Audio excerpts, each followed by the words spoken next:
El naufragio del MS Estonia es uno de los peores desastres marítimos en Europa. Los restos de este enorme barco siguen en el fondo del mar Báltico, pero durante mucho tiempo las autoridades no permitieron que nadie se acercara. Es más, en algún momento hasta planearon sepultar la nave bajo miles de toneladas de concreto. Pero, ¿por qué? Si solo era un ferry de pasajeros.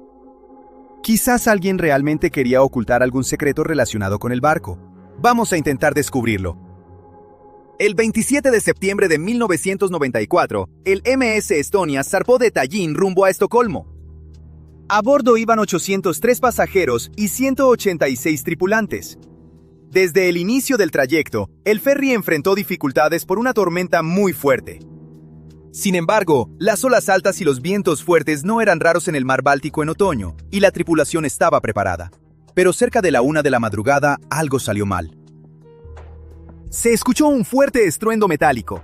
Según el informe posterior del accidente, ese ruido fue causado por una ola gigante que golpeó el barco.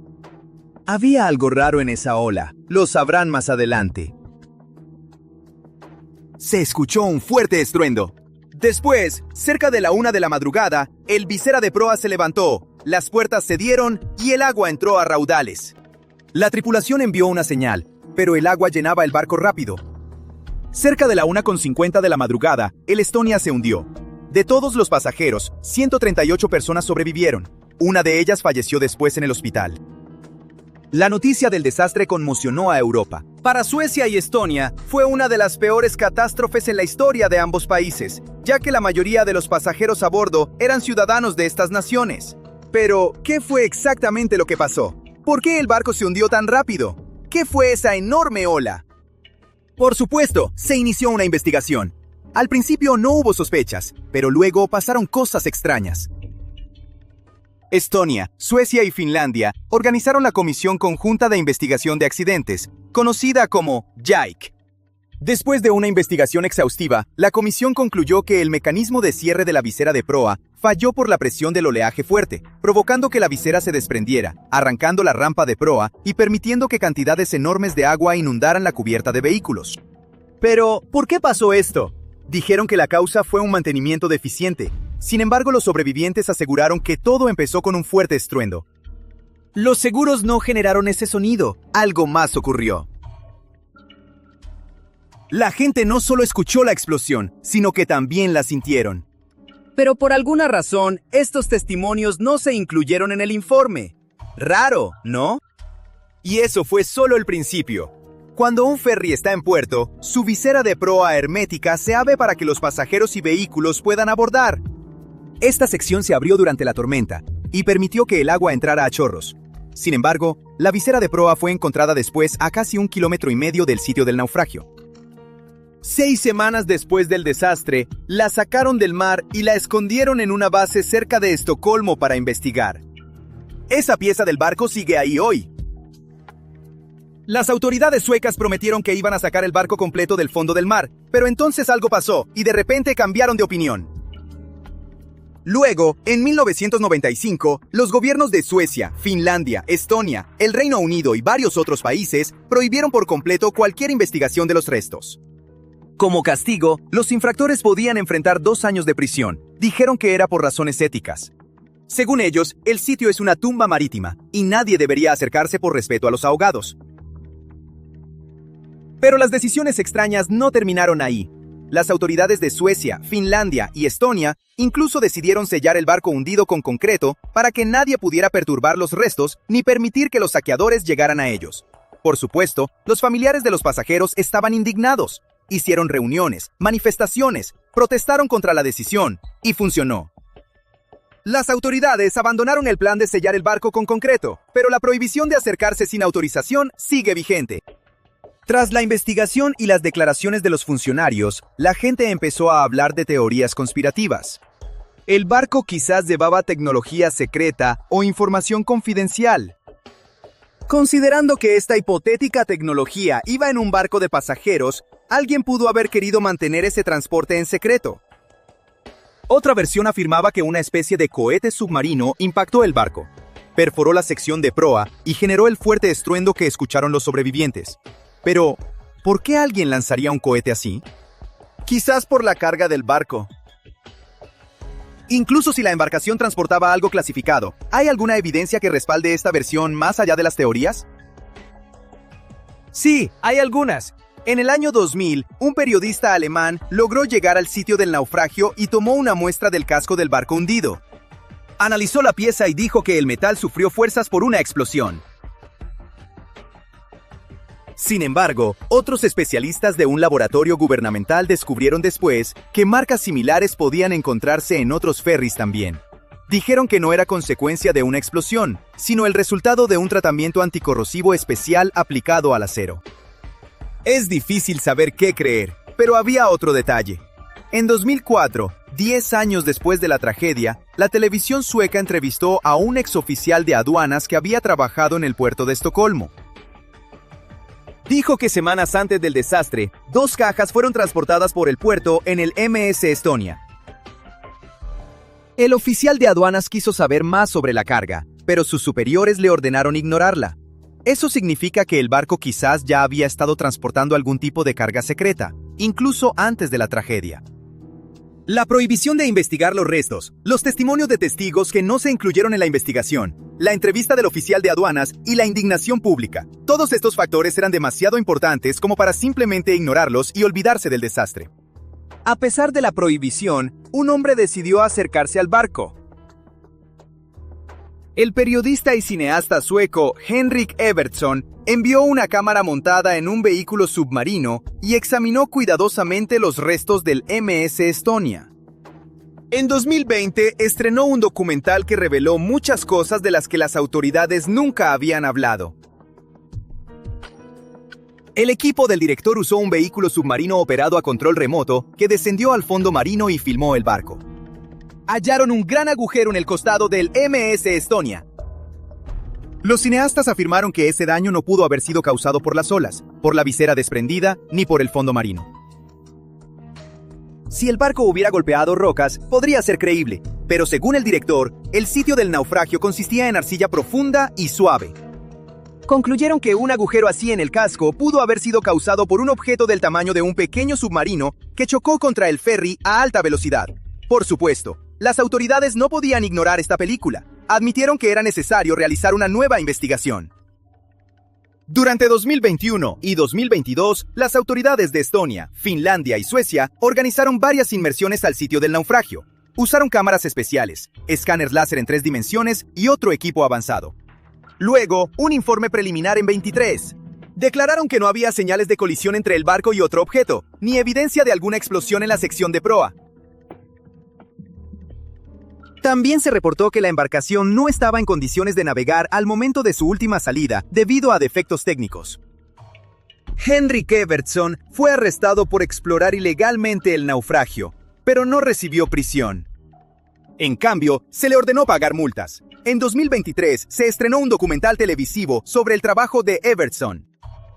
La película afirmaba que Henrik quiso convencer a la audiencia de que un objeto desconocido había chocado contra el barco, y usó materiales gráficos que engañaron a los espectadores. Tal vez no lo hizo. Tal vez las autoridades tenían razón. O tal vez las teorías conspirativas alrededor del barco también son ciertas.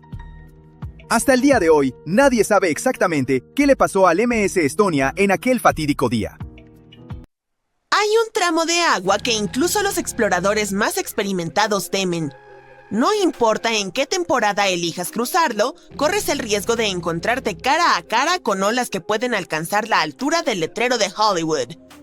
Estoy hablando del pasaje de Drake, la vía marítima que conecta el Océano Pacífico con el Atlántico, extendiéndose desde el Cabo de Hornos en el extremo sur de Sudamérica hasta las Islas Shetland del Sur en la Antártida. Es tan ancho como la distancia de Londres a Berlín y puede tardar hasta 48 horas en cruzarse. Algunos marineros comparan llegar al otro lado con ir a la luna, así de desafiante es. Incluso el hombre que lo descubrió, Sir Francis Drake, nunca navegó por estas aguas porque le parecían demasiado peligrosas y optó por un paso más tranquilo aunque más largo, el Estrecho de Magallanes. El pasaje cobró la vida de alrededor de 20,000 marineros y más de 800 barcos. Los turistas que desean ver la Antártida cruzan el pasaje de Drake con regularidad, aunque todavía se considera la travesía oceánica más aterradora del mundo. La península antártica a donde van los viajeros en realidad no forma parte de la Antártida misma. Se extiende y apunta hacia Sudamérica como dos dedos casi tocándose. El agua se aprieta entre estas dos masas de tierra y genera fuertes corrientes oceánicas. El paso es parte de la corriente circumpolar antártica, la mayor corriente oceánica del mundo. El agua fluye a través del pasaje a una velocidad de entre 95 y 150 millones de metros cúbicos por segundo, lo que la hace muy turbulenta. Además, hay vientos que usualmente soplan de oeste a este y son muy fuertes entre los 40 y 60 grados de latitud. Por eso esas zonas son llamadas los 40 rugientes, 50 furiosos y 60 aulladores. La tierra desacelera los vientos, razón por la cual las tormentas que llegan a Irlanda y al Reino Unido se debilitan al moverse hacia el este. Pero la latitud de Drake es el único lugar donde los vientos pueden soplar alrededor de la Tierra sin ser detenidos por la Tierra, por lo que siguen acelerándose. Estos fuertes vientos se convierten en enormes olas que pueden golpear los barcos con mucha fuerza, normalmente de alrededor de 4 o 5 metros de altura. Son mucho más altas que las olas del Atlántico. El pasaje de Drake también tiene montañas submarinas que no puedes ver.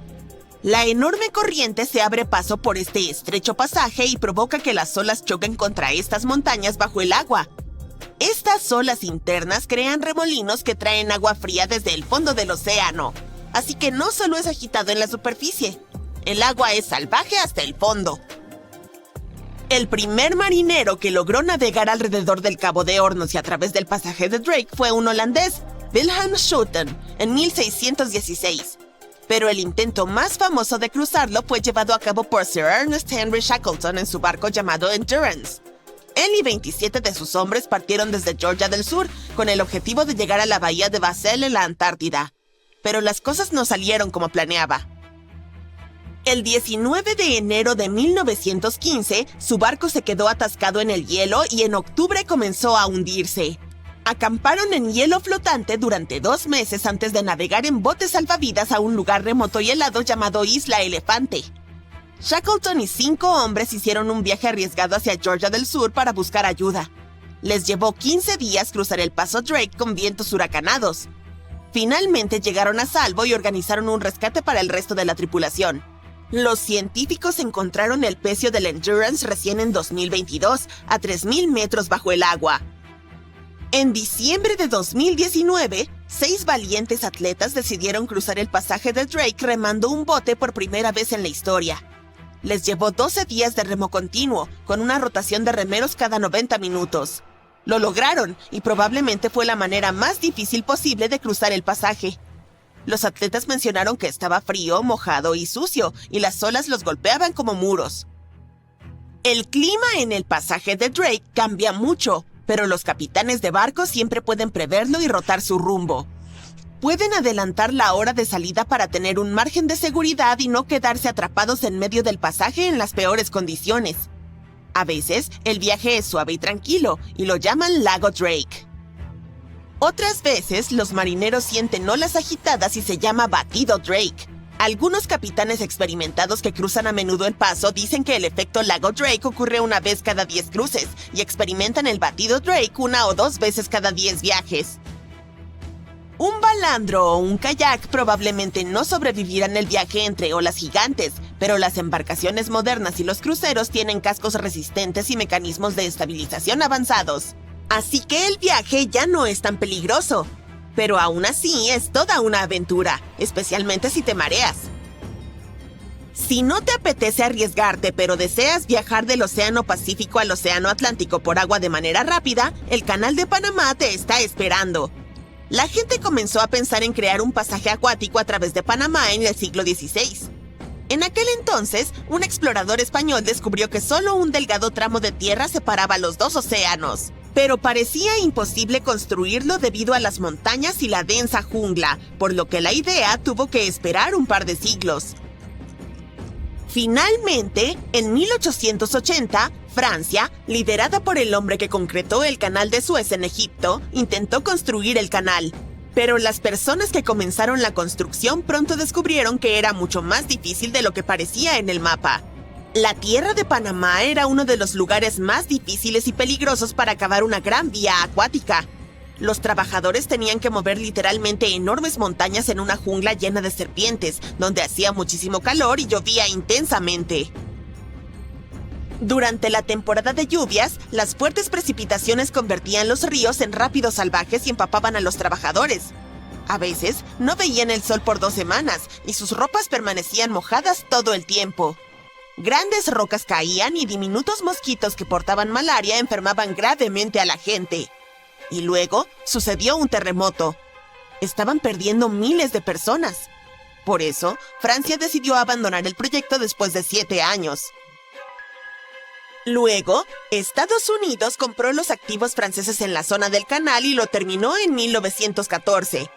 Le costó a Estados Unidos alrededor de $375 millones. El paso de agua, de 80 kilómetros de largo, les ahorraba a los barcos que viajan entre Nueva York y San Francisco 12.700 kilómetros. Alrededor de 14.000 barcos lo utilizan cada año y pagan aproximadamente $1.800.000 en peajes. Así que parece que todo valió la pena. Otro desafiante curso de agua de esta parte del mundo es el río Amazonas. Tiene aproximadamente 7.000 kilómetros de largo, fluye a través de 3 países y más de 30 millones de personas viven en su cuenca. Pero no hay ni un solo puente que lo cruce. El río tiene muchos pantanos y suelos blandos, por lo que los ingenieros deberían construir puentes muy largos y cimientos muy profundos, lo cual cuesta mucho dinero.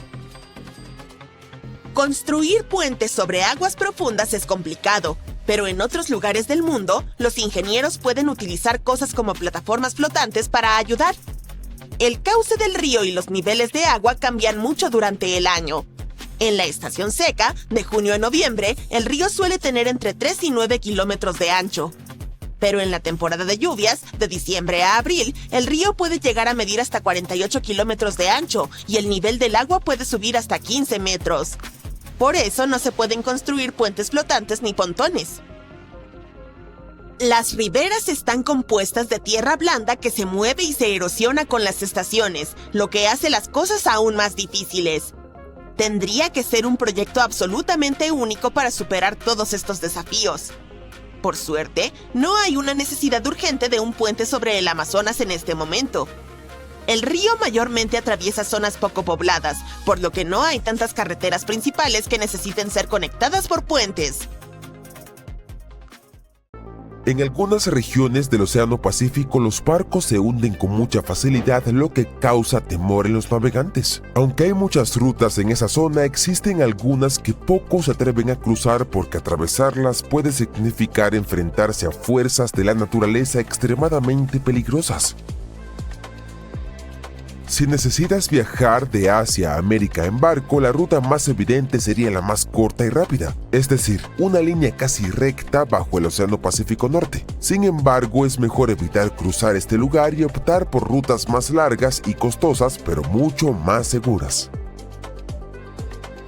No hay una sola razón, sino varias. El Pacífico alberga algunas de las aguas más peligrosas del planeta. Cuando abrimos un mapa del mundo, generalmente vemos que el Océano Pacífico está como dividido, lo que nos impide darnos cuenta de lo grande que es, pero en realidad este gigante cubre casi 1/3 de la superficie de la Tierra. Es unas 10 veces más grande que el océano más pequeño del mundo, el Ártico.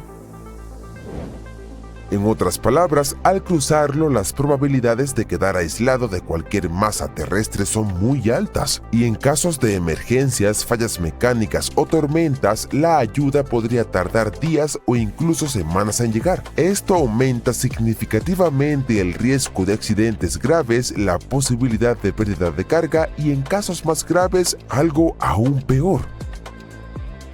Analicémoslo. Un viaje en barco desde Santos, Brasil, hasta la ciudad del Cabo, Sudáfrica, cubre un poco más de 5.500 kilómetros. Para ir de Callao, Perú, a Shanghái, China, debes viajar alrededor de 16.000 kilómetros. Otro problema importante que impide a los navegantes cruzar el Pacífico son los sistemas de tormentas, cuyo nombre ya indica lo que contienen: tormentas impredecibles y por lo tanto peligrosas. Además, cerca del Ecuador hay una cadena de vientos llamados alisios que influyen directamente en el clima de la región tropical y suelen provocar lluvia.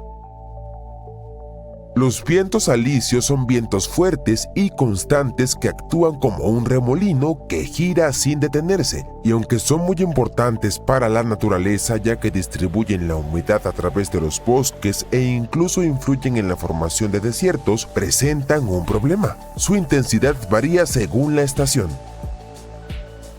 En invierno, por ejemplo, pueden ser mucho más fuertes y dado que estos vientos son responsables de mover las aguas oceánicas, también forman potentes corrientes marinas que podrán hacer el viaje mucho más peligroso. En 2015, los investigadores encontraron una serie de vientos alisios invernales extremadamente fuertes que provocaron una serie de olas cortas pero intensas en el Océano Pacífico. Observaron que esas olas comenzaron a golpear el barco con fuerza constante y repetidamente. Como resultado, la estructura del casco se torció y se deformó por completo, y al final confirmaron lo que ya sabían: esas olas causadas por los vientos alisios invernales podrían ser una verdadera amenaza para las embarcaciones. Por cierto, ¿recuerdas que la ayuda en medio del Pacífico puede tardar bastante en llegar? Bien, hay más de una razón para la hostilidad de los vientos. Un océano tan grande no tiene muchas barreras geográficas como montañas o grandes islas. Esto significa que no hay estructuras terrestres a su alrededor que puedan retener o frenar los vientos y las corrientes. Así que los vientos alisios y las corrientes oceánicas tienen completa libertad para ganar fuerza y velocidad. Esto explica por qué el Pacífico es escenario de poderosas tormentas y olas gigantes. Esto es diferente, por ejemplo, del Atlántico Norte, donde América del Norte, Europa y África ayudan a contener y redirigir los sistemas atmosféricos y marítimos. Es muy común que los científicos vean el fondo del Océano Pacífico como un enorme rompecabezas, porque está lleno de piezas en movimiento. Alberga la mayor cantidad de placas tectónicas del planeta, y una de ellas, la del Pacífico, es la placa marítima más grande que la ciencia ha identificado. Esta particularidad hace que la región sea muy inestable ante terremotos y erupciones volcánicas. Aunque el océano se vea tranquilo a primera vista, debido a su geología las cosas pueden cambiar muy rápido.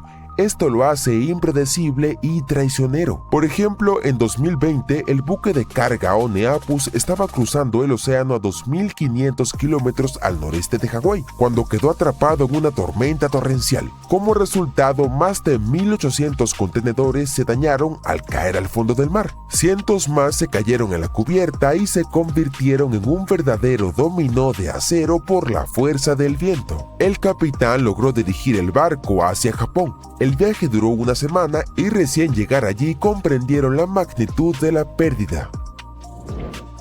Pero no fue solo el Oneapus. Al año siguiente, el barco Maersk Essen perdió alrededor de 750 contenedores, mientras que el Marex Eindhoven perdió más de 260. En ambos casos, las rutas se dirigían a Asia. Solo estos tres incidentes ya han excedido ampliamente el promedio anual global de contenedores perdidos en el mar, que es aproximadamente 1.400 por año. Y lo más curioso es que estos sucesos ocurrieron en invierno.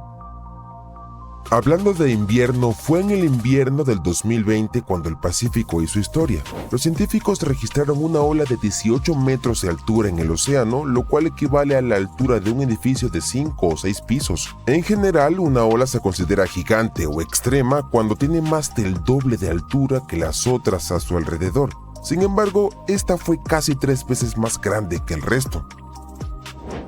Es importante recordar que, a pesar de ser raras y aterradoras, estas olas no son un tsunami, ya que son provocadas por el viento. Los tsunamis, en cambio, suelen ocurrir después de terremotos, submarinos o erupciones volcánicas. Otro gran monstruo del Pacífico son los tifones, y la temporada de tifones de 2024 lo confirmó. Uno de los acontecimientos destacados fue el huracán Christy. No tocó la corteza, lo que significa que no causó daños directos, pero no podemos subestimarlo. Christy alcanzó la categoría 5 en la escala de Saffir-Simpson, que es el nivel máximo. Un huracán de este grado se considera catastrófico, por lo que no es de extrañar que fuera lo suficientemente potente como para generar olas enormes y corrientes de resaca tan peligrosas. Además de esto, también estuvo el super tifón Yagi, que impactó el continente asiático con tanta fuerza que ganó la reputación de ser el más poderoso en los últimos 70 años. Al llegar a Vietnam, causó alrededor de $1.600 millones en daños, destruyó infraestructuras en varias ciudades y dejó un rastro de víctimas por donde pasó. Como si esto no fuera suficiente, el Pacífico también alberga una de las regiones más inestables del planeta, el famoso Anillo de Fuego. Es una enorme área con forma de grieta que presenta una intensidad actividad volcánica y sísmica. Es el lugar tectónicamente más activo del mundo, ya que las placas de las cortezas se mueven constantemente allí. Se separan y chocan o se rozan entre sí, lo que hace que la región tenga terremotos y erupciones volcánicas todo el tiempo. Los sismógrafos registran algún tipo de temblor allí cada 5 minutos. Esta peligrosa región es responsable del 90% de los terremotos del planeta, así que 9 de cada 10 temblores ocurren dentro de este anillo que se extiende por el norte del Pacífico. Y la peor parte es que no solo afecta a América del Norte o a Asia. En 2023 se sintieron temblores vinculados al Anillo de Fuego en varios países de América Latina, como Argentina, Chile, Ecuador y Perú. Hubo un rastro de destrucción y se perdieron las vidas de unas 15 personas. No faltan razones para que los barcos eviten la ruta más corta a través del Pacífico y opten por las más largas. Como reza el dicho popular, más vale prevenir que curar. Recientemente se ha convertido en un lugar popular para muchos turistas que buscan el sitio perfecto para alejarse de todo. Si tienes suerte, tal vez encuentres aquí un maravilloso día soleado, pero lo más probable es que termines teniendo muchos días de niebla. Seamos honestos, también tienen un atractivo especial. Esta encantadora isla con forma de sonrisa se llama Isla Sable. Se encuentra a 305 kilómetros de la parte continental de Nueva Escocia. No fue accesible al público en general hasta 2013, que fue cuando se agregó a la lista de parques nacionales de Canadá. Puedes llegar aquí en avión o barco, pero de todos modos, ¿qué tiene de encantador este lugar? Debe haber algo, ya que el número de turistas crece cada año. En primer lugar, aquí hay una cantidad espectacular de caballos salvajes. Hay entre 200 y 500 caballos deambulando libremente por toda la isla. También hay una gran población de focas grises. Además, es el único lugar de cría de una rara especie de ave llamada gorrión de Ipswich. Si ya estás considerando viajar aquí, hay algunas cosas que debes saber primero. ¿Recuerdas esa niebla que mencioné antes? Bueno, resulta que este es el lugar con más niebla de las islas marítimas canadienses. Hablo de 127 días de niebla cada año en promedio. Durante esos días, la Isla Sable literalmente desaparece bajo una espesa capa de niebla. Tampoco podrás explorar el lugar por tu cuenta. Las normas locales establecen que los visitantes deben viajar en grupo y también deben mantener una distancia de 60 metros de la vida silvestre.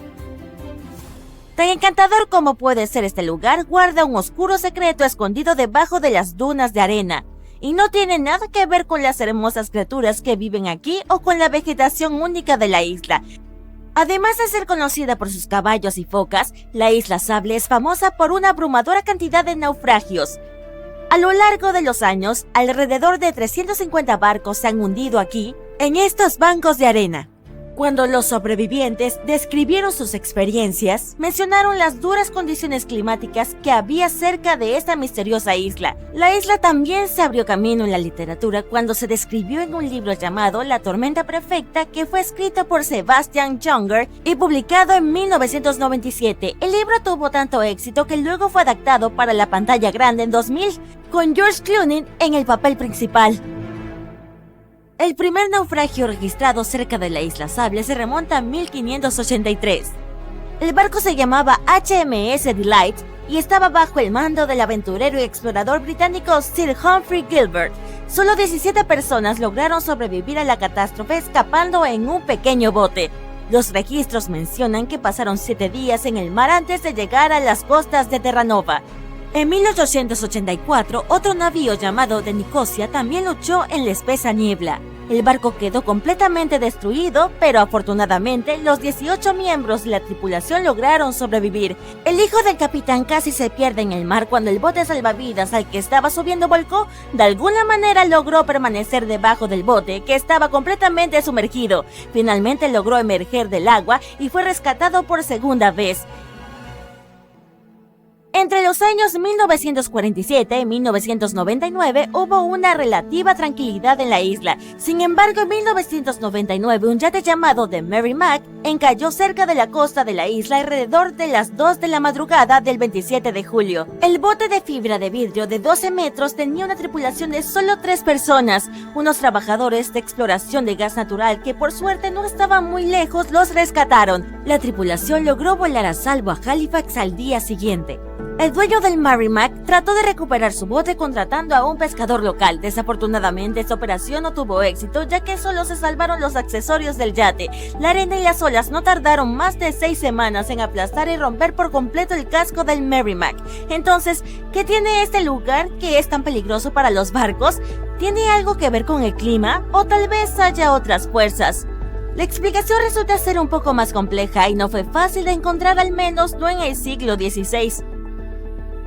En primer lugar, la isla se encuentra en una de las zonas de pesca más ricas del mundo, dado que también está cerca de una de las principales rutas marítimas entre Europa y América del Norte. Cientos de barcos pasan por allí cada año. La probabilidad de naufragio aumenta cuando hay tantos barcos deambulando por la zona. La isla Sable también se encuentra en el camino de la mayoría de las tormentas que avanzan por la costa atlántica de América del Norte. No sorprende que los barcos a menudo se lancen directamente a las costas de esta isla. El clima también tiene mucho que ver. Durante la temporada de verano, el aire cálido de la corriente del Golfo crea una densa niebla al fusionarse con el aire que se enfrió debido a la corriente del Labrador que pasa por allí.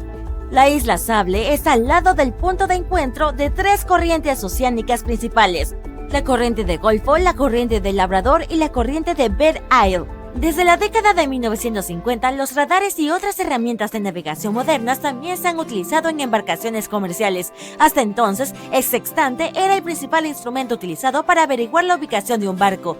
No significa que los sextantes no fueran precisos, pero este instrumento no podría funcionar correctamente sin una vista clara del sol o las estrellas, lo que significa que no era de mucha ayuda con una niebla densa como la que rodea la isla.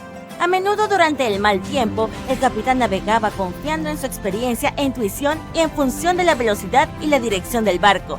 Es por eso que la mayoría de los sobrevivientes de naufragios cerca de la isla Sable afirmaron que el capitán había calculado mal la posición y el barco se estrelló con la isla por accidente. Esta tierra arenosa y polvorienta es tan hostil para los barcos como para los árboles. Según los informes, hay un solo árbol en toda la isla y se parece más a un arbusto. En realidad es un pino, y dado que los famosos caballos del lugar no lo ven como una fuente de alimento, de alguna manera logró sobrevivir. Los informes dicen que el árbol fue plantado en la década de 1950. Las autoridades locales estaban tratando de hacer crecer un bosque en la isla para hacerla un poco más acogedora. Han plantado decenas de miles de árboles a lo largo de los años, más de 69,000 árboles de hoja perenne, 600 árboles frutales y alrededor de 25 kilogramos de semillas de pino, junto con otras plantas que podrían sobrevivir a las condiciones de la isla. Pero no fueron rival para el clima extremo y el suelo arenoso. De todas esas plantas, solo un pino sigue vivo. Gracias a su resistencia, se ha convertido incluso en un símbolo de la isla Sable. Curiosamente, durante unos 40 años, la isla también tuvo un solo habitante. ¿Te imaginas eso? ¿Una persona viviendo en una isla remota durante tantas décadas? Es la historia de una mujer llamada Zoe Lucas. Ella eligió rodearse de los únicos otros residentes en la isla, los caballos, las focas grises y las numerosas especies de aves. Esta estimada naturalista mencionó en una entrevista que dio en 2017 que estaba acostumbrada a vivir en la isla y que nunca se sintió sola. Para sobrevivir aquí, tuvo que armar un kit esencial. Incluía un cuaderno para tomar notas y un par de binoculares para estudiar la vida salvaje. Puedes dar por hecho que no estaba asustada por el entorno intimidante, ya que finalmente decidió llamar hogar a este lugar. Al principio Zoe quería acampar en un extremo de la isla, cerca de unos edificios abandonados, pero finalmente se instaló en una casa de madera cerca de un montón de dunas.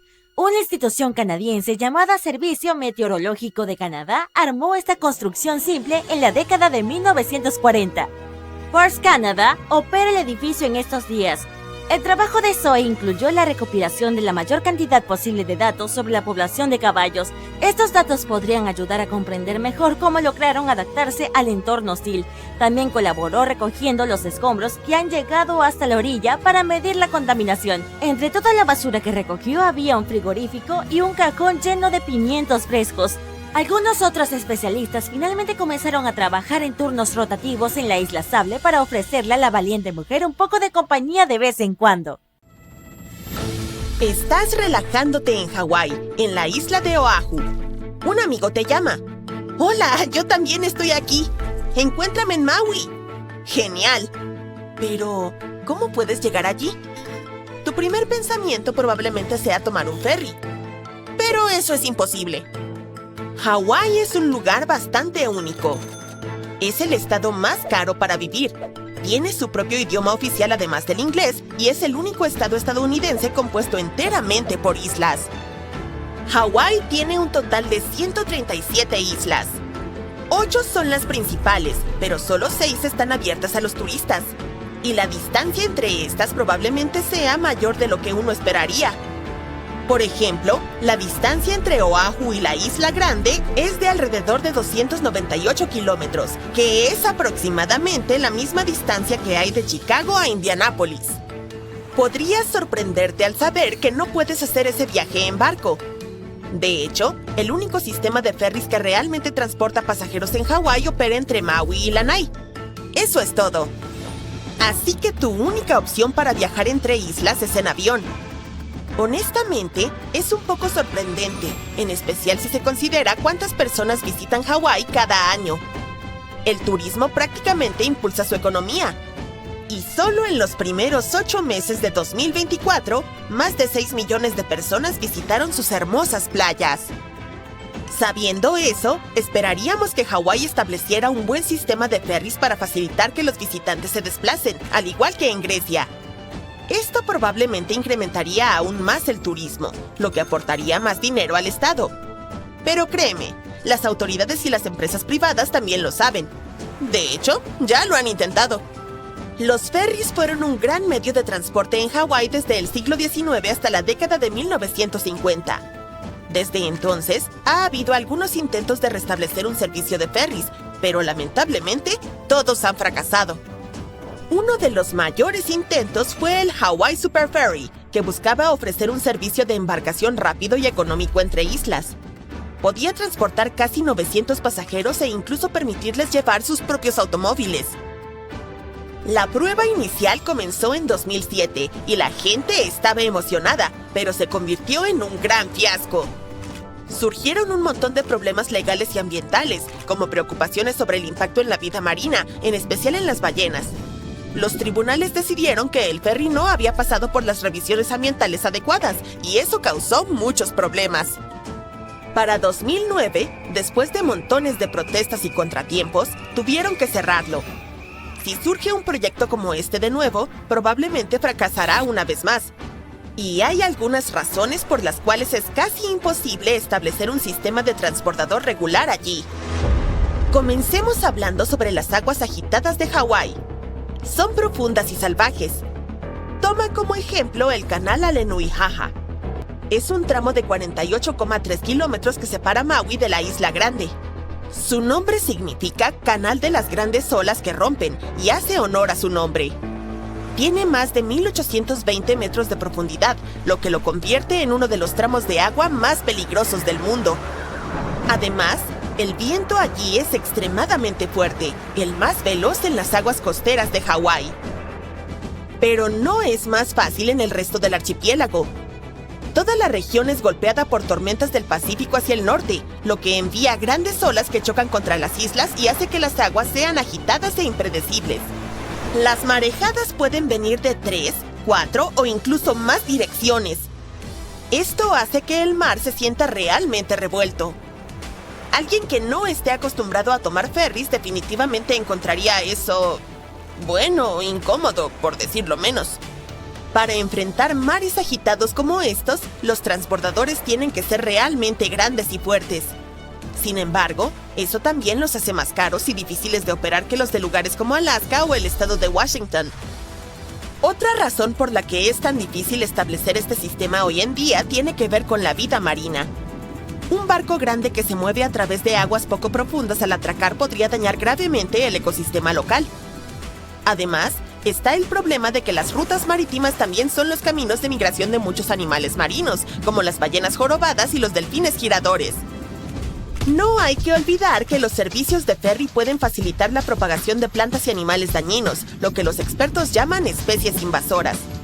Verás, el ecosistema de Hawái es sumamente único porque ha estado aislado en medio del Pacífico. Cuando hablamos de plantas y animales nativos de Hawái, nos referimos a que llegaron allí por su cuenta, sin intervención humana. Lo hicieron con la ayuda de las olas, el viento o incluso aves que volaban sobre ellos.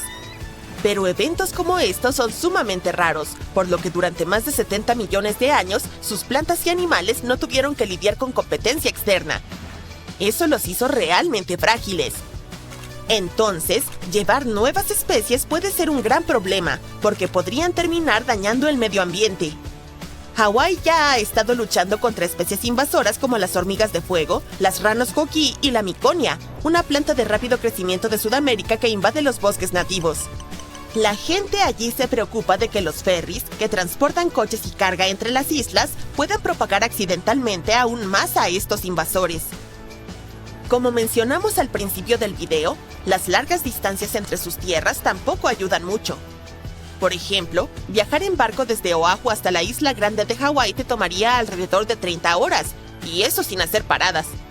El mismo viaje en avión dura alrededor de 50 minutos. Los transbordadores que cubren largas distancias son mucho más caros. Por lo tanto, necesitan una demanda mucho mayor para hacerlos rentables. Además, el Estado realmente no tiene la infraestructura, como suficientes puertos y terminales, para apoyar las operaciones, así que establecer nuevas rutas prácticamente no es viable. Los aviones, por otro lado, son otra historia. La industria de los viajes aéreos en Hawái ya está bien establecida y es muy competitiva. Eso significa que volar sigue siendo la opción más práctica en Hawái. Los aviones son rápidos, no te marean y son bastante asequibles. Generalmente cuesta alrededor de $100 un viaje de ida y vuelta. Bien, pero ¿qué piensan los locales sobre todo esto? Bueno, aparentemente no hay una gran demanda para que los residentes se trasladen entre las islas con tanta frecuencia. Oahu es la isla más concurrida de Hawái, con aproximadamente el 70% de la población del estado viviendo allí. Es donde se encuentra Honolulu, la capital, y donde se lleva a cabo la mayor parte de los negocios del estado. Así que las personas de las otras islas suelen ir por una cita médica específica o para asistir a un gran concierto. Y eso podría suceder 1 o 2 veces al año, no más que eso. Entonces, incluso si las personas pudieran elegir entre tomar un ferry o un avión para estas ocasiones especiales, la mayoría probablemente seguiría prefiriendo volar. Hay muchas opciones entre los aeropuertos principales de la isla. Por lo general, los aviones comienzan a volar alrededor de las 5 de la mañana y hay vuelos disponibles cada hora hasta el último, que suele ser a las 9 de la noche. Si has estado soñando con visitar este lugar paradisíaco, pero te preocupa gastar demasiado en boletos de avión, tengo algunos consejos para ti. Primero, ten en cuenta que visitar todas las islas principales en 5 días o menos es muy ambicioso. Por lo tanto, si no tienes mucho tiempo para estar allí, piensa en tus prioridades. Cada una de las 6 islas abiertas al turismo tiene su propio ambiente y actividades. Pero no necesitas visitarlas todas en un solo viaje y puedes ahorrar algo de dinero limitándote a menos de ellas. Aún puedes explorar la diversidad de las islas eligiendo 2 que ofrezcan un buen contraste entre sí. Por ejemplo, mientras Oahu tiene esa energía vibrante de ciudad, Kauai posee un ambiente mucho más relajado. Además, los vuelos por la mañana suelen ser más baratos. y podría ser mejor volar entre semana en lugar del fin de semana, aunque la diferencia de precio normalmente no es grande. Con suerte, estos consejos te ayudarán a ahorrar algo de dinero mientras tienes una aventura inolvidable en las islas de Hawái. No olvides compartir este video con un amigo que también sueña con explorar estas asombrosas islas. Un barco lleno de oro y otros tesoros valorados en más de 13 millones de dólares fue encontrado en medio del desierto de Namibia después de casi 500 años. El trabajador que lo encontró estaba buscando diamantes, pero terminó con algo mucho más valioso para la historia. Había algunos bloques de cobre, algo de madera, tuberías y colmillos de elefante. Los mineros llamaron a un arqueólogo que pronto se dio cuenta de que no era una playa alterada como pensaban, sino un naufragio. Todas las pruebas mostraron que se trataba de un barco mercante portugués, Bom Jesus, que desapareció en el siglo XVI. Los expertos creen que era un tipo especial de barco, más grande, fuerte y resistente que los antiguos barcos de Portugal y España. Estos navíos se construyeron para llevar a los exploradores portugueses en largos viajes a lugares lejanos como India, China y Japón, y regresar con toneladas de carga. Es probable que el Bom Jesus estuviera transportando tesoros de Lisboa, Portugal, hacia el oeste de la India. Pero parece que en su camino alrededor del extremo sur de África, cerca de Namibia, una gran tormenta empujó al barco demasiado cerca de la costa. El barco chocó contra una roca, se volcó y se rompió, y se hundió en el océano.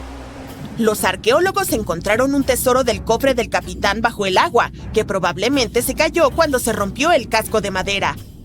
También hallaron piezas del barco esparcidas a lo largo de la costa, tal vez por la violenta tormenta y más tarde por la construcción en la zona. La tormenta debió haber sido muy feroz, pero no se encontraron muchos huesos, lo que significa que la mayoría de la tripulación podría haber sobrevivido o se perdió en el mar. El barco estaba dividido en 3 secciones y sorprendentemente bien conservado, gracias a las gruesas capas de arena que lo cubrían y prevenían su deterioro. Los arqueólogos que estudiaron el naufragio descubrieron más de 40 toneladas de carga. Había cañones, espadas, bloques de metales como plomo y estaño, telas y herramientas que los marineros usaban para navegar siguiendo las estrellas mientras cruzaban el océano. El descubrimiento más emocionante fue el de 1845 lingotes de cobre que pesaban entre 16 y 17 toneladas.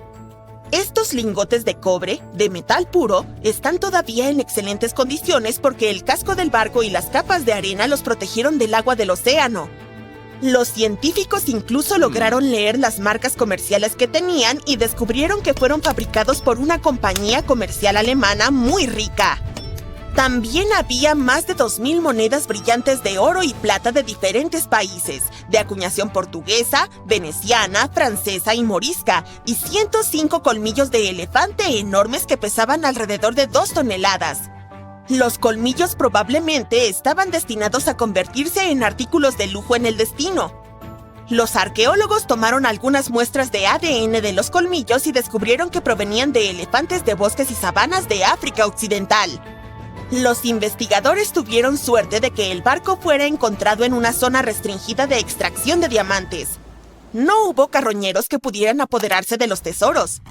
El Bom Jesus sigue siendo el naufragio más antiguo y valioso que se ha descubierto en la costa occidental de África subsahariana. Otro naufragio encontrado recientemente por accidente estaba enterrado bajo una duna de arena de 3 metros de altura cerca del mar Caspio. Algunas personas lo llaman el lago más grande del mundo y tiene niveles de agua que suben y bajan con el tiempo debido a los cambios en los patrones climáticos. Estos cambios pueden mover la arena y develar cosas como este naufragio y otros tesoros a lo largo de la costa. A medida que la duna desaparecía lentamente, el barco comenzó a mostrarse. Antes de desenterrarlo, los científicos estaban preocupados de que las olas del mar pudieran dañar el naufragio. Para protegerlo, construyeron un muro usando miles de sacos de arena para mantener las olas alejadas. Cuando la nave fue descubierta, se dieron cuenta de que era un barco mercante de 3 mástiles y 28 metros de largo con un fuerte casco doble. Las muestras de madera evidenciaron que fue construido entre los siglos XVIII y XIX, utilizando árboles como pino silvestre, abeto y alerce de la zona del río Volga o del Cáucaso. Incluso encontraron trigo sarraceno y plantas de la misma región, que probablemente se comerciaban o se usaban para alimentar a los marineros. Esto prueba que el barco era parte de un grupo de naves mercantes que antiguamente navegaban por el mar Caspio. Un pescador aficionado, Gurkan Gurbuz, que estaba a 6 metros bajo el mar frente a la costa de Turquía, notó algunos restos metálicos enormes. Tenía una cámara submarina, así que hizo tomas del descubrimiento y las llevó a los científicos. Ellos inmediatamente comenzaron una investigación y descubrieron que debía ser un naufragio de las primeras décadas del siglo XX. Podría ser uno de los barcos del Imperio Otomano que tenían la importante misión de entregar suministros, pero desapareció sin dejar rastro. Los científicos obtuvieron permiso para estudiar en detalle este naufragio del Mar Negro con el fin de aprender más sobre sus misterios. Esperan encontrar los documentos del astillero para obtener algunas respuestas, ya que el barco en sí está en condiciones terribles y es complicado trabajar con él. Unos robots submarinos que pertenecen a una empresa de petróleo y gas notaron cientos de ánforas antiguas intactas en el lecho marino del Mediterráneo Oriental. Los expertos piensan que esas jarras tienen 3.300 años. Esto convierte el hallazgo en el naufragio más antiguo en aguas profundas. Probablemente, las jarras se usaban para almacenar aceite u otros productos agrícolas como frutas. Esto demuestra que las personas que hicieron estas ánforas organizaron el comercio marítimo y poseían increíbles habilidades de navegación. Parece que los antiguos marineros lograron atravesar el mar Mediterráneo sin tener una línea de vista a ninguna costa. Todo lo que podían ver era el horizonte, por lo que debieron haber usado el sol y otras estrellas para orientarse. Frente a las costas de Sicilia, a unos 6 metros bajo la arena y la roca, unos arqueólogos encontraron un naufragio tan antiguo que no están seguros de qué materiales se usaron para construirlo. Creen que el barco es del siglo V o VI a.C., lo que significa que tiene más de 2.500 años. Este antiguo barco no estaba solo. Los investigadores también encontraron 2 anclas de hierro en forma de T invertida de alrededor del siglo VII de nuestra era y 4 anclas de piedra de tiempos prehistóricos en las cercanías. Uno de los anclajes de piedra estaba roto y podría haber tenido piezas de madera unidas para ayudarlo a sujetarse al fondo marino. Descubrieron que el barco en sí fue construido usando solo la técnica de sobrecasco. Las tablas de madera del barco estaban conectadas tan firmemente que podían soportar la embarcación por sí solas, con vigas añadidas solo para hacerla más fuerte. Lamentablemente, el casco de madera del barco es muy frágil ahora porque unas pequeñas criaturas marinas que comen madera lo han dañado con el paso de los años. Los científicos están siendo muy cautelosos mientras lo estudian para asegurarse de que no se desintegre. Este descubrimiento es de gran relevancia porque fue construido durante una época en la que Sicilia era sumamente importante para el comercio. En ese entonces, los griegos y los púnicos estaban tratando de tomar el control de los mares mucho antes de que Roma se convirtiera en el gobernante del Mediterráneo. Al estudiar este barco, los científicos esperan aprender más sobre cómo las personas viajaban y comerciaban en esos tiempos antiguos. Otro naufragio, esta vez frente a la costa de Kenia, podría ser del último viaje de Vasco da Gama. Este explorador portugués fue el primer europeo en llegar a la India por mar alrededor del Cabo de Buena Esperanza. Unos pescadores locales descubrieron el naufragio en cuestión en 2013. Cuando un arqueólogo submarino vino a investigar, encontró algunos tesoros en el lugar: colmillos de elefante y valiosos lingotes de cobre. Si este descubrimiento realmente está relacionado con Vasco da Gama, entonces debe ser del siglo XVI. Fue el año de su tercer y último viaje a la India. Da Gama lideró una gran flota de 20 barcos, uno de los cuales era el San Jorge. La mayor parte del barco está oculta bajo capas de coral, y un equipo completo de científicos está excavando cuidadosamente las fosas para encontrar partes de la estructura de madera y el casco del barco. Hay un tramo de agua que incluso los exploradores más experimentados temen. No importa en qué temporada elijas cruzarlo, corres el riesgo de encontrarte cara a cara con olas que pueden alcanzar la altura del letrero de Hollywood. Estoy hablando del pasaje de Drake, la vía marítima que conecta el Océano Pacífico con el Atlántico, extendiéndose desde el Cabo de Hornos en el extremo sur de Sudamérica hasta las Islas Shetland del Sur en la Antártida. Es tan ancho como la distancia de Londres a Berlín y puede tardar hasta 48 horas en cruzarse. Algunos marineros comparan llegar al otro lado con ir a la luna, así de desafiante es. Incluso el hombre que lo descubrió, Sir Francis Drake, nunca navegó por estas aguas porque le parecían demasiado peligrosas y optó por un paso más tranquilo aunque más largo, el Estrecho de Magallanes. El pasaje cobró la vida de alrededor de 20,000 marineros y más de 800 barcos. Los turistas que desean ver la Antártida cruzan el pasaje de Drake con regularidad, aunque todavía se considera la travesía oceánica más aterradora del mundo. La península antártica a donde van los viajeros en realidad no forma parte de la Antártida misma. Se extiende y apunta hacia Sudamérica como dos dedos casi tocándose. El agua se aprieta entre estas dos masas de tierra y genera fuertes corrientes oceánicas. El paso es parte de la corriente circumpolar antártica, la mayor corriente oceánica del mundo. El agua fluye a través del pasaje a una velocidad de entre 95 y 150 millones de metros cúbicos por segundo, lo que la hace muy turbulenta.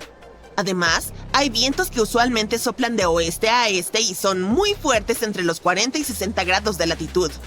Por eso esas zonas son llamadas los 40 rugientes, 50 furiosos y 60 aulladores. La tierra desacelera los vientos, razón por la cual las tormentas que llegan a Irlanda y al Reino Unido se debilitan al moverse hacia el este.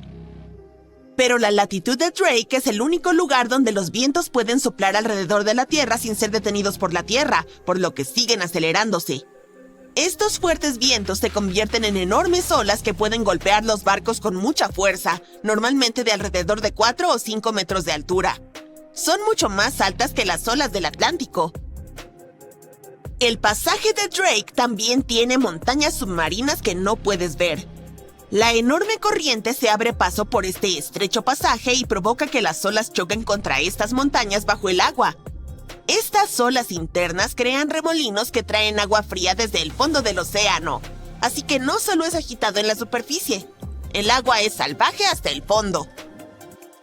El primer marinero que logró navegar alrededor del Cabo de Hornos y a través del pasaje de Drake fue un holandés, Wilhelm Schouten, en 1616.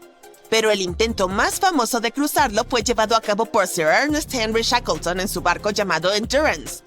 Él y 27 de sus hombres partieron desde Georgia del Sur con el objetivo de llegar a la bahía de Bassel en la Antártida. Pero las cosas no salieron como planeaba. El 19 de enero de 1915, su barco se quedó atascado en el hielo y en octubre comenzó a hundirse.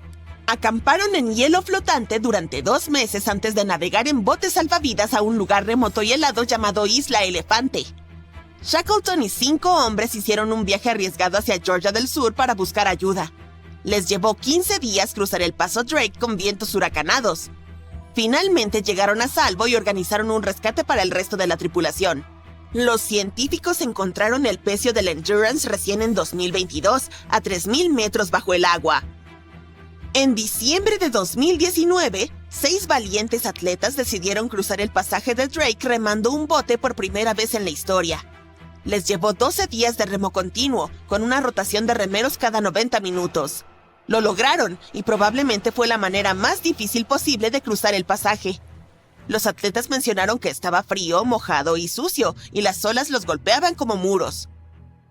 El clima en el pasaje de Drake cambia mucho, pero los capitanes de barcos siempre pueden preverlo y rotar su rumbo. Pueden adelantar la hora de salida para tener un margen de seguridad y no quedarse atrapados en medio del pasaje en las peores condiciones. A veces, el viaje es suave y tranquilo, y lo llaman Lago Drake. Otras veces, los marineros sienten olas agitadas y se llama Batido Drake. Algunos capitanes experimentados que cruzan a menudo el paso dicen que el efecto Lago Drake ocurre una vez cada 10 cruces y experimentan el Batido Drake 1 o 2 veces cada 10 viajes. Un balandro o un kayak probablemente no sobrevivirán el viaje entre olas gigantes, pero las embarcaciones modernas y los cruceros tienen cascos resistentes y mecanismos de estabilización avanzados. Así que el viaje ya no es tan peligroso. Pero aún así es toda una aventura, especialmente si te mareas. Si no te apetece arriesgarte, pero deseas viajar del Océano Pacífico al Océano Atlántico por agua de manera rápida, el Canal de Panamá te está esperando. La gente comenzó a pensar en crear un pasaje acuático a través de Panamá en el siglo XVI. En aquel entonces, un explorador español descubrió que solo un delgado tramo de tierra separaba los dos océanos. Pero parecía imposible construirlo debido a las montañas y la densa jungla, por lo que la idea tuvo que esperar un par de siglos. Finalmente, en 1880, Francia, liderada por el hombre que concretó el Canal de Suez en Egipto, intentó construir el canal. Pero las personas que comenzaron la construcción pronto descubrieron que era mucho más difícil de lo que parecía en el mapa. La tierra de Panamá era uno de los lugares más difíciles y peligrosos para cavar una gran vía acuática. Los trabajadores tenían que mover literalmente enormes montañas en una jungla llena de serpientes, donde hacía muchísimo calor y llovía intensamente. Durante la temporada de lluvias, las fuertes precipitaciones convertían los ríos en rápidos salvajes y empapaban a los trabajadores. A veces, no veían el sol por 2 semanas y sus ropas permanecían mojadas todo el tiempo. Grandes rocas caían y diminutos mosquitos que portaban malaria enfermaban gravemente a la gente. Y luego sucedió un terremoto. Estaban perdiendo miles de personas. Por eso, Francia decidió abandonar el proyecto después de 7 años. Luego, Estados Unidos compró los activos franceses en la zona del canal y lo terminó en 1914. Le costó a Estados Unidos alrededor de $375 millones. El paso de agua, de 80 kilómetros de largo, les ahorraba a los barcos que viajan entre Nueva York y San Francisco 12.700 kilómetros. Alrededor de 14,000 barcos lo utilizan cada año y pagan aproximadamente $1.800.000 en peajes. Así que parece que todo valió la pena. Otro desafiante curso de agua de esta parte del mundo es el río Amazonas.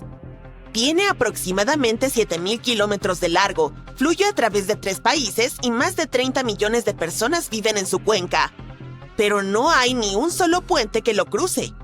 El río tiene muchos pantanos y suelos blandos, por lo que los ingenieros deberían construir puentes muy largos y cimientos muy profundos, lo cual cuesta mucho dinero. Construir puentes sobre aguas profundas es complicado, pero en otros lugares del mundo, los ingenieros pueden utilizar cosas como plataformas flotantes para ayudar. El cauce del río y los niveles de agua cambian mucho durante el año. En la estación seca, de junio a noviembre, el río suele tener entre 3 y 9 kilómetros de ancho. Pero en la temporada de lluvias, de diciembre a abril, el río puede llegar a medir hasta 48 kilómetros de ancho y el nivel del agua puede subir hasta 15 metros. Por eso no se pueden construir puentes flotantes ni pontones. Las riberas están compuestas de tierra blanda que se mueve y se erosiona con las estaciones, lo que hace las cosas aún más difíciles. Tendría que ser un proyecto absolutamente único para superar todos estos desafíos. Por suerte, no hay una necesidad urgente de un puente sobre el Amazonas en este momento. El río mayormente atraviesa zonas poco pobladas, por lo que no hay tantas carreteras principales que necesiten ser conectadas por puentes.